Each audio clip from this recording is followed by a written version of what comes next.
आप देख रहे हैं समाचार एजेंसी ऑफ इंडिया में साइन न्यूज।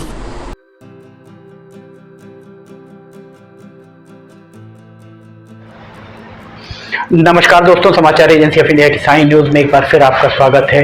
लिमटी की लालटेन के 249 एपिसोड में आज हम बात करने जा रहे हैं मध्य प्रदेश के मुख्यमंत्री शिवराज सिंह चौहान के द्वारा सिवनी की सुध ली गई और इतिहास गवाह है कि आजादी के बाद पहली बार किसी मुख्यमंत्री के द्वारा सिवनी की सुध ली गई हो।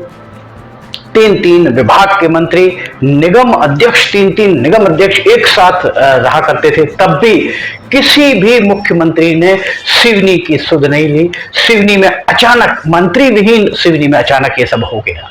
19 मई 2022 का दिन सिवनी के लिए ऐतिहासिक दिन माना जा सकता है। वो इसलिए माना जा सकता है क्योंकि आजादी के उपरांत प्रदेश के किसी भी मुख्यमंत्री के द्वारा पहली बार सिवनी जिले को लेकर विशेष चर्चा का आयोजन किया गया। 19 मई को सुबह 6:30 बजे मुख्यमंत्री शिवराज सिंह चौहान ने मुख्यमंत्री निवास में सिवनी जिले की कानून और व्यवस्था की स्थिति के साथ ही विकास की गतिविधियों की समीक्षा बैठक का आयोजन किया गया। सिवनी जिला प्रदेश के उन जिलों में शामिल है जहां कानून और व्यवस्था की स्थिति, लाइन ऑर्डर की स्थिति जब चाहे तब निर्मित होती रहती है। सिवनी में तीन मंत्री, अनेक निगमाध्यक्ष हुए हैं, तीन विभागों के मंत्री, माफ कीजिएगा, तीन मंत्री और तीन विभागों के मंत्री हुए हैं, निगम अध्यक्ष भी हुए हैं। प्रदेश के सबसे कद्दावर मंत्रियों में सिवनी जिले के विधायकों का शुमार रहा है। याद नहीं पड़ता कि आजादी के बाद के इतिहास में सिवनी जिले को लेकर किसी मुख्यमंत्री के द्वारा इस तरीके की बैठक की गई हो और बिंदुवार चर्चा की गई हो। शिवराज सिंह चौहान जब से मुख्यमंत्री बने हैं उसके कुछ समय के उपरांत ही सिवनी मंत्री विहीन हो गया। अनेक कद्दावर नेताओं के सिवनी में अनेक कद्दावर नेता रहे हैं। अनेक कद्दावर नेताओं के समय इस तरह मुख्यमंत्री के द्वारा कभी समीक्षा का आयोजन नहीं किया गया। अब जबकि सिवनी जिला मंत्री विहीन है, तब ये सब हो रहा है। इसका तात्पर्य यह भी लगाया जा सकता है कि सिवनी में सत्तारूढ़ भारतीय जनता पार्टी के कदम तालों को देखकर शायद सीएम को यह भान हुआ होगा कि 2-3 दशकों से भाजपा का गढ़ रहा सिवनी शायद भाजपा के हाथों से फिसल रहा है। वरना क्या कारण है कि सुबह उठते ही मुख्यमंत्री शिवराज सिंह चौहान को सिवनी जिले की समीक्षा करनी पड़ी हो? एक बहुत ज्वलंत सवाल है। कांग्रेस इस दिशा में सोचना भी नहीं चाहती। बहरहाल सिवनी जिला राष्ट्रीय राजमार्ग पर मध्य प्रदेश और महाराष्ट्र की सीमा पर अंतिम जिला है। यहाँ ये राष्ट्रीय राजमार्ग पर होने के कारण यहाँ यातायात का दबाव सबसे ज्यादा है। इस बात से इनकार नहीं किया जा सकता है। मुख्यमंत्री शिवराज सिंह चौहान के द्वारा कहा गया कि गौवंश के परिवहन, गौवध में लिप्त व्यक्तियों और इससे जुड़े माफिया की पड़ताल कर इनके नेटवर्क को ध्वस्त करें, ये अधिकारियों को उन्होंने निर्देश दिए। मुख्यमंत्री शिवराज सिंह चौहान ने कहा कि विकास और जनसेवा से हमें विभिन्न समुदायों में विश्वास पैदा कर सामाजिक समरसता को बनाए रखना है। उन्होंने कहा कि उनका ये प्रयास है कि किसी भी कीमत पर विभिन्न समुदायों के बीच दूरियां ना बढ़ें। ये बहुत आश्चर्य की बात है कि सिवनी से होकर गुजरने वाले हाईवे, नेशनल हाईवे पर धूमा, लखनादौन, छपारा, बंडोल, कोतवाली सिवनी, ढूंढा सिवनी, लखनवाड़ा और कुरई, इतने 8 थानों की या तो थाने हैं या उनकी चौकियां स्थापित हैं। इसके बाद भी गौवंश का परिवहन आखिर किस तरह हो पा रहा है, ये सबसे बड़ा प्रश्न है। और तो और मेटेवानी में परिवहन जांच चौकी से ये गौवंश के वाहन कैसे गुजर जाते हैं? जाहिर है पुलिस और परिवहन विभाग सभी की इसमें मिली भगत या संलिप्तता है। वरना क्या कारण है, आप बताइए। कि ये वाहन यहां से वहां तक बेरोक टोक चले जाते हैं। पता लगता है बंदोल में वाहन पकड़ाया, छपारा से आ रहा था, लखनऊ से आ रहा था, वहां के थाना की सूचना संकलन क्या कर रहा था। मुख्यमंत्री अगर स्पष्ट तौर पर ये निर्देश देते कि जिस भी थाने से गुजरता हुआ ये पकड़ा जाता तो उसके पहले वाले थाने में, जिस थाने से क्षेत्र से वो आ रहा है, उसके थाने को निलंबित कर अन्य जिले में पदस्थ करने, परिवहन जांच चौकी से गुजरने पर वहां के प्रभारी और स्टाफ को बदलने की बात अगर मुख्यमंत्री के द्वारा कही जाती तो हो सकता था कि गौवंश का परिवहन रुक जाता है। कहा तो यहां तक भी जा रहा है कि थाना हो या परिवहन विभाग, हर जगह बिना चढ़ोतरी के पदस्थापना नहीं होती है।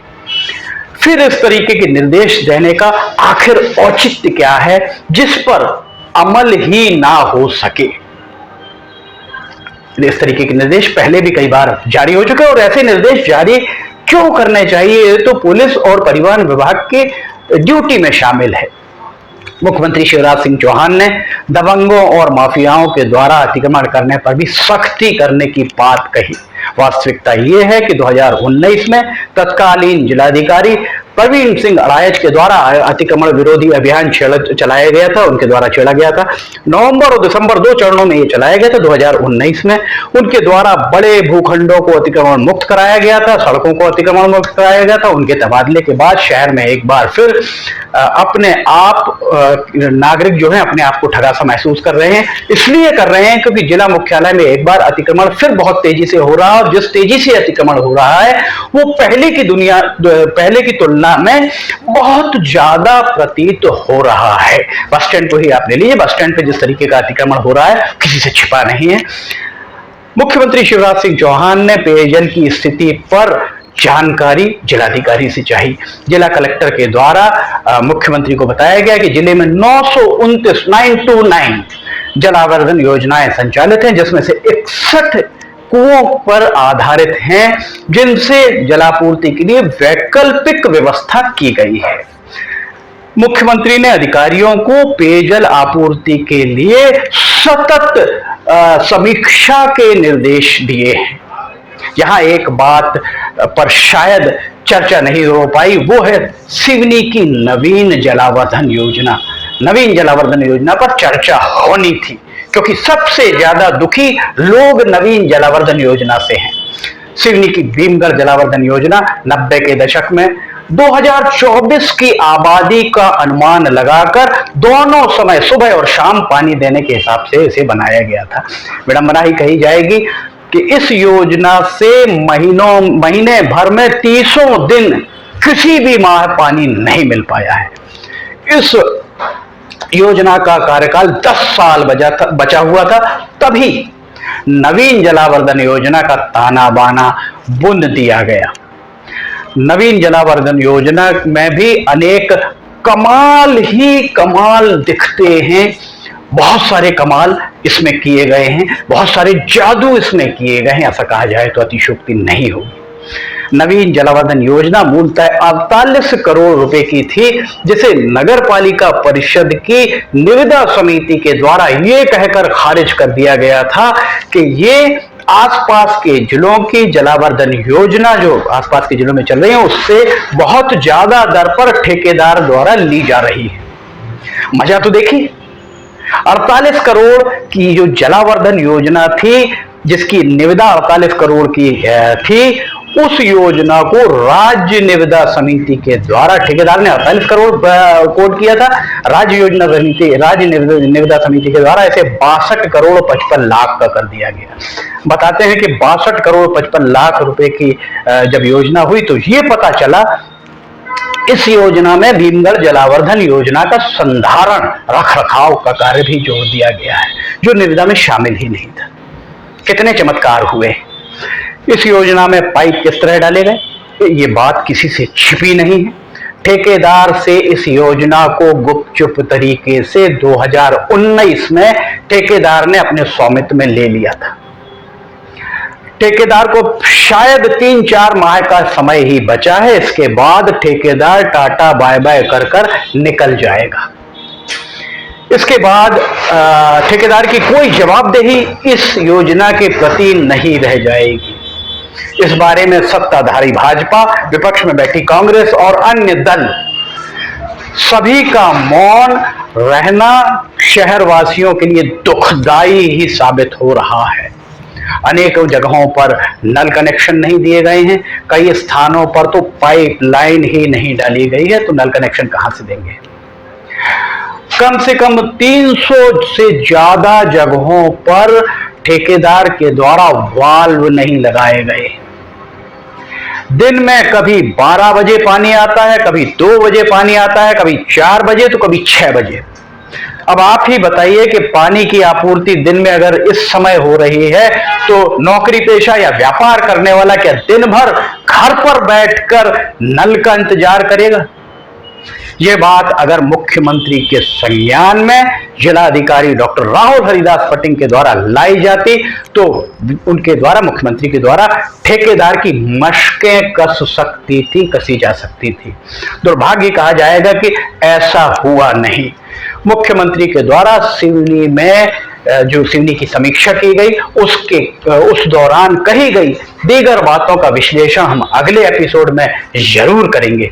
ये हम आपको एक के बाद एक बताएंगे कि क्या क्या कमियां रह गई इसमें। लिमटी की लालटेन के 249वें एपिसोड में फिलहाल इतना ही।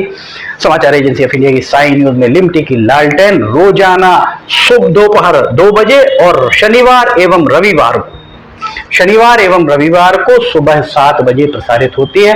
अगर आप इसे देखना चाहते हैं तो समाचार एजेंसी ऑफ इंडिया की वेबसाइट या साई न्यूज के न्यूज चैनल पर जाकर आप इसे देख सकते हैं।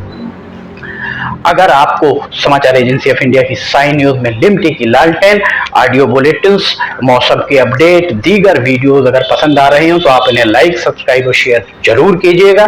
लिमटी की लालटेन के 249वें एपिसोड में फिलहाल इतना ही।